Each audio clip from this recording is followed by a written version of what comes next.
যেমন বৈষম্যের সমাধান করতে পারেনি। এই পুঁজিবাদী সমাজ ধনী গরিবের বৈষম্য ক্রমাগত বাড়াইছে।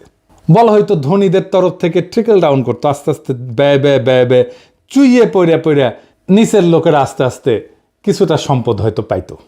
পশ্চিম ব্যক্তি স্বাধীনতাকে সর্বোচ্চ করছে, কিন্তু সমাজ, কমিউনিটি, পরিবার এগুলো ভেঙে গেছে। মানুষ একা, বিচ্ছিন্ন, বিষণ্ণতায় ভোগে। রাষ্ট্র, রাজনীতি, ধর্ম বা নৈতিকতা থেকে বিচ্ছিন্ন হয়ে গেছে। এর ফলে যুদ্ধ, এর ফলে উপনিবেশিকতা, এর ফলে পরিবেশ ধ্বংস, এবং সব কিছুকে বলা হয় প্রগতিশীলতা, প্রগতি, নেসেসিটি, এই বলে বৈধতা দেওয়া হয়। পশ্চিমা বিশ্বে যে ক্ষমতার দ্বন্দ্ব, এটাকে বলা হয়তো যে ব্যালেন্স অফ পাওয়ার যদি থাকে, অনেকগুলো শক্তির যদি শক্তিশালী যদি রাষ্ট্র থাকে, তাহলে একটা ব্যালেন্স অফ পাওয়ার হবে, এইটা স্থায়ী শান্তি নিশ্চিত করতে পারবে। কিন্তু করতে পারেনি, যুদ্ধ কোথাও থামাইতে পারেনি। 2টা বিশ্বযুদ্ধ হয়েছে, কোল্ড ওয়ার হয়েছে, আজকেও তো যুদ্ধ হইতেছে বিভিন্ন দেশে, তাই না? এখনো ইউক্রেনে যুদ্ধ হইতেছে, কয়েকদিন আগে ইসরায়েল ইরান যুদ্ধ হইল। আর প্রকৃতি, পরিবেশ, এটা ধ্বংস হয়ে গেছে। কারণ প্রকৃতি পরিবেশকে এটা মনে করে এটা ভোগের একটা বিষয়। যাকে সভ্যতা বলে মনে করে পশ্চিম, তা মনে করে যে এই পরিবেশ থেকে সব কিছু টেনে আমি ভোগ করলেই আমি সভ্য হইতে পারবো। এর ফলে পরিবেশ ধ্বংস হয়ে গেছে, জলবায়ু পরিবর্তন হচ্ছে, প্রাকৃতিক সম্পদের সংকট এখন একটা বৈশ্বিক হুমকি। এই জায়গায় ইসলাম একটা অল্টারনেট সমাধান দিতে পারে, যদি ইসলামকে কেবল ধর্ম না, একটা সভ্যতাগত প্রস্তাবনা হিসাবে দেখা হয়। তবে কিছু জায়গায় তো কিন্তু বিকল্প দেয়, যেমন অর্থনীতিতে এটা একটা ন্যায়সঙ্গত বন্টনের একটা ব্যবস্থা দেয়, প্রস্তাবনা দেয়। এমন একটা ব্যবস্থা দাঁড় করায় যেখানে সম্পদ এক জায়গায় জমে থাকতে পারে না, এটা ঘুরতে বাধ্য হয়। পুঁজিবাদ বা সমাজতন্ত্র এই দুইটার বাইরে যায়।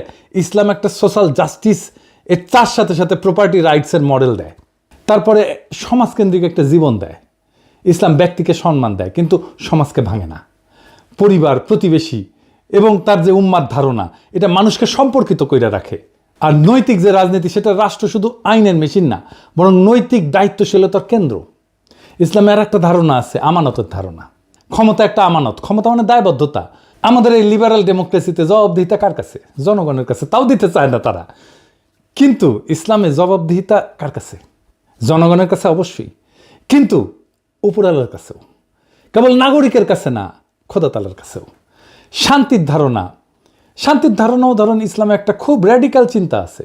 ইসলাম যুদ্ধকে বৈধ করে শুধু আত্মরক্ষায় বা নিপীড়ন বন্ধ করতে, 2টা জায়গায়। শক্তি ব্যবহার মানে আধিপত্য না, ন্যায় প্রতিষ্ঠা। পশ্চিমের যেটা জাস্ট ওয়ার থিওরি, সেটার বাইরে একটা নৈতিক শান্তির তত্ত্ব এটা। তার মানে ইসলামের যুদ্ধ 2 জায়গায় বৈধ, আত্মরক্ষা এবং জুলুম বন্ধে। শক্তির ব্যবহার এটা আধিপত্যের জন্য না, ন্যায়ের প্রতিষ্ঠার জন্যে।